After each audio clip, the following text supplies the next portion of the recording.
my name is Grant Wayness, and this is an instructional coaching video for GCU 537, Leadership and Instructional Coaching. This video is intended to give instructional advice to teachers in the classroom. In this video, I will discuss the importance of building relationships with adult learners as an instructional coach, 2 approaches coaches can use to build trusting relationships, and 2 strategies for effective communication. So I am here with Miss Betsy, who is a 4th grade teacher that I'm going to be talking to today. And so building relationships with adult learners is important for building trust with teachers. With this trust, teachers will be more open to new ideas from you as a coach. Also, teachers will be more willing to contribute in meaningful ways, knowing their voice is respected.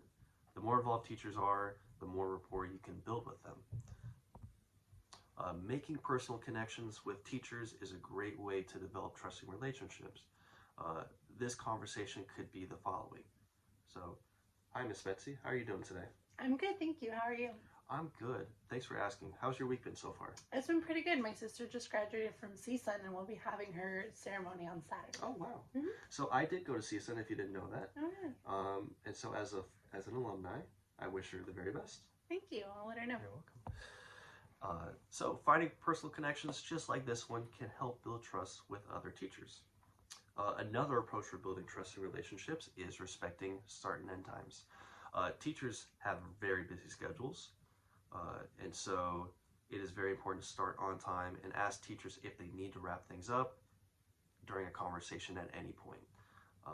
And so I'm going to pretend like we're having a conversation here on how to manage our time. So one digital tool that you can use in a formal assessment is, oh, you know what? I see it's 3 o'clock and I know that you had to get out of here by 3 o'clock. So I am going to totally respect that. And we can totally continue this conversation at another time. Is that okay? Thank you so much. I do need to get out of here, so I look forward to talking then. Awesome. Okay. So let's talk about strategies. A strategy instructional coaches can use to build trust is using positive feedback.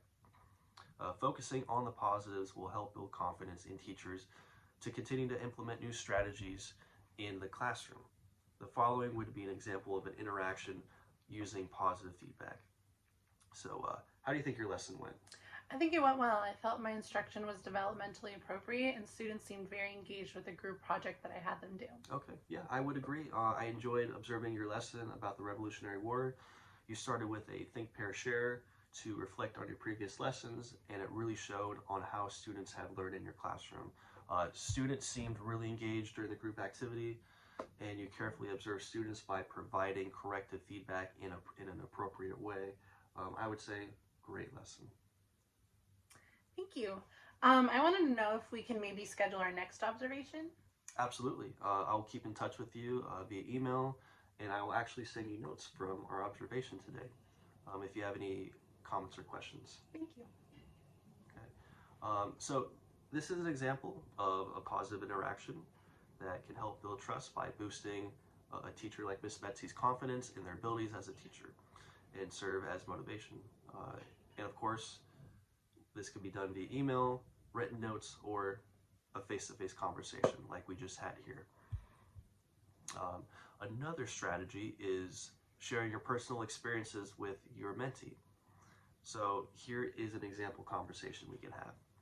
So, were there any questions or concerns you had about your lesson today?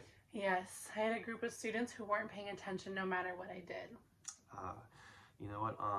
I've experienced that myself. So from my experience, I would try to involve these students in the lesson, whether it's having them demonstrate the activity, being a model, or take active roles in helping other students. I feel this would be a helpful strategy to increase engagement. Thank you for your advice. This is definitely something I would try next time. Okay.